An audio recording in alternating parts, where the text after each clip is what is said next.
Hello everybody, my name is Will from You Know Nothing. Welcome back to another video. Thank you so much for clicking on this one. So I've just watched Game of Thrones Season 8, Episode 4, and we're going to be talking about my top 10 moments of the episode. But before we do that, make sure if you like Game of Thrones and want to see more, check out some of my other videos and consider subscribing. It would mean a lot to me. So the living have defeated the dead. The Night King is dead. He's not come back in this episode, at least, like some fan theories were saying. And the living want to celebrate. They celebrated so much, actually, that they set up a Starbucks in Winterfell. And the Starbucks employees usually struggle to write my name on the side of the cup, and that's Will, 4 letters. Imagine the trouble they're going to have with Daenerys. But yeah, the biggest show in the world, and this seems to have slipped the net. And also a bonus moment before we get into the top 10. Ghost. What? Jon... We want to see Jon say goodbye to Ghost in like a heartwarming, sentimental moment. Give him a pet, Jon. Just pet him. Just stroke him. Do something. Ghost lost his ear in the battle, it looks like. And then Jon's just like Andy from Toy Story when he gets Buzz. He leaves Woody all alone. He's done that with Rhaegal and leaving Ghost all alone.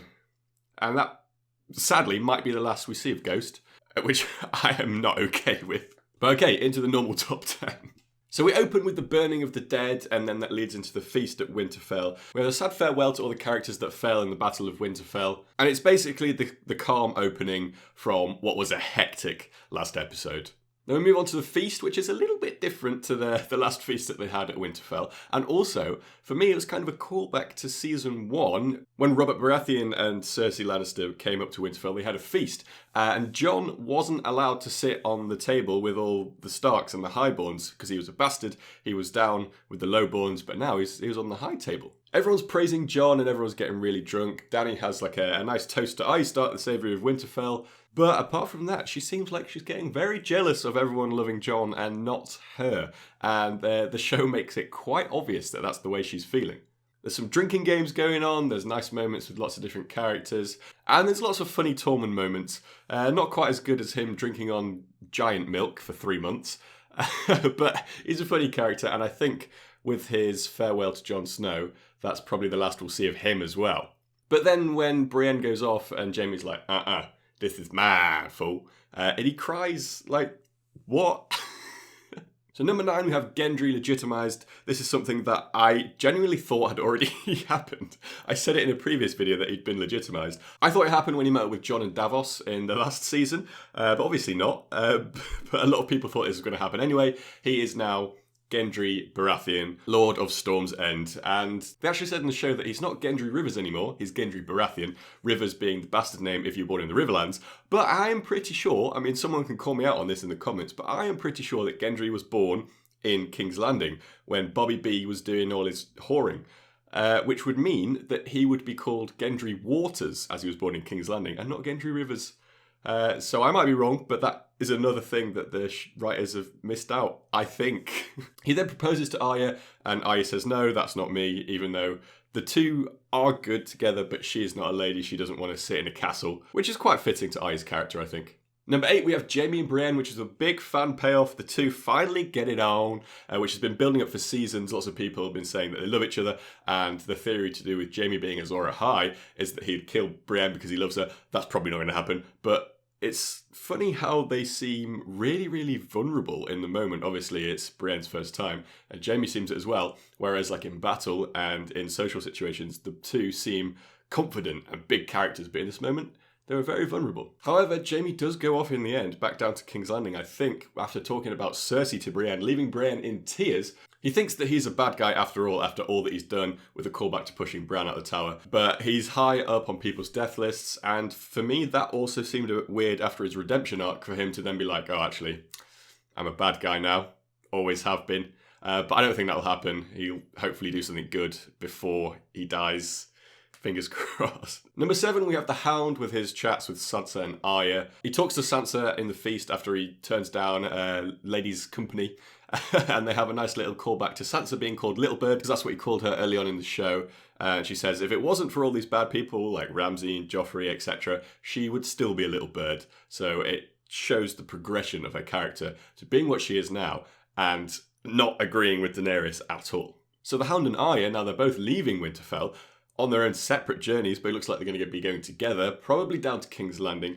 Arya, I think, will be after Cersei, because Cersei is on her death list, and the Hound maybe after the Mountain for Clegane Bowl. Fingers crossed. I like the relationship between Arya and the Hound from, I think it was season 4 when they were together, and now they're back together. Kind of works. I like it.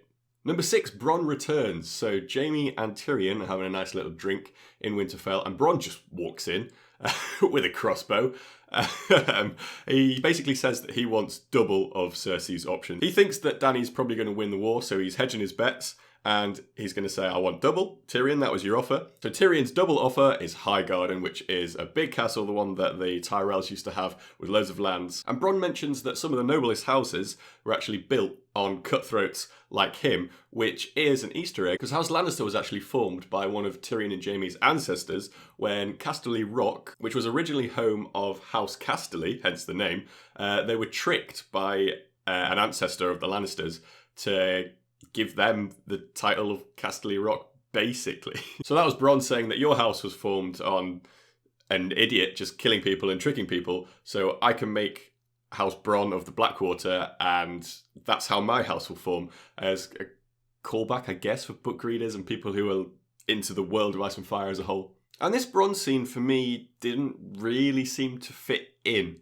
Don't know what it was about it. It just seemed weird. Number 5, Jon and Dany talk about the throne. So, from my last video that I did, I was talking about how Dany could be the potential final villain as she turns into more of the quote-unquote Mad Queen. And we kind of see her act a little bit more erratic in this episode and in this scene. We've not seen Dany like this before. We know that Jon doesn't want the throne. She knows that. Jon knows that. But the way that the show are doing this is kind of making us not like Dany in a way, making her angry, seeming like she's going to do something shocking in the final episodes to justify it. She begs Jon not to tell anyone his true heritage, basically so they can go back to the way they were, because she does love him.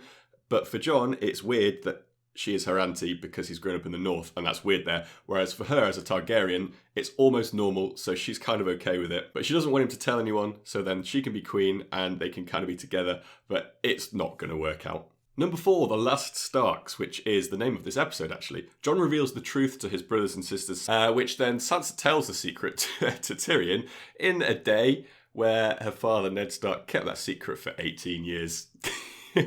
Number 3, Varys seems to be turning his allegiance. So Varys is kind of changing sides wherever he wants, because he serves the realm and not a king or a queen. He sees that Dany is going a little bit mad, and there's another callback where he says, if I thought you were doing something wrong, I'd look you in the eye and tell you. And he does tell her later on. But Varys could be doing something. I don't know if Tyrion manages to keep him under wraps a little bit. But he changes his allegiance as much as a New Man City fan. Number 2, the Euron ambush / Rhaegal's death. So they're returning to Dragonstone after a brief little battle plan. And it seems like they've forgotten about Euron's Iron Fleet, as shown where Dany is flying towards Dragonstone. Looks like they're going to land there and everything's going to be hunky-dory. But no.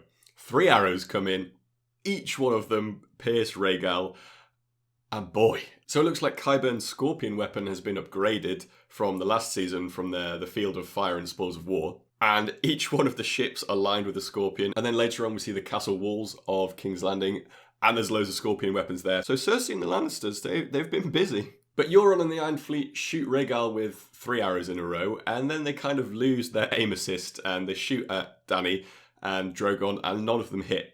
She's mad though. She's lost another one of her children. Another reason for her to be angry and just go apeshit in the next episode.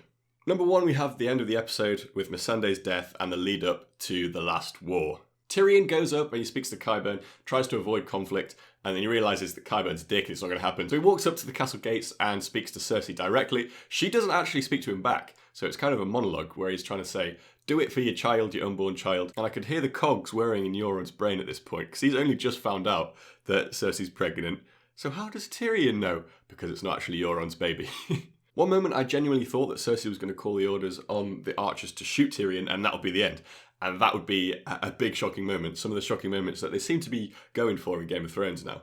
But no, Cersei asks Missandei, does she have any last words? And she says, Dracarys. She knows that she's dead, and the message was to Daenerys to rain fire down on the Lannisters and King's Landing. The Mountain then steps up and chops off poor Missandei's head, leaving Grey Worm to look on, or not look on, as he can't look. Fades to black, and the last war is gonna happen in the next episode. There we go, boys and girls. Top 10 moments from Game of Thrones Season 8, Episode 4. Let me know what you thought of this episode in the comments down below, and let me know what you think is going to happen for the rest of the season. Who's going to be on the Iron Throne? If anyone, who's going to win the last war? What is going to happen? I don't know. I genuinely don't know how I feel about this episode. On one hand, I really liked it as a big Game of Thrones fan. On the other, it does seem like the writing has gone a little bit west. But I guess we'll see for the last 2 episodes what's going to happen. Thank you so much for watching. Hit the like button if you're excited for the rest of Game of Thrones. My name is Will, and I'll see you all on my next video.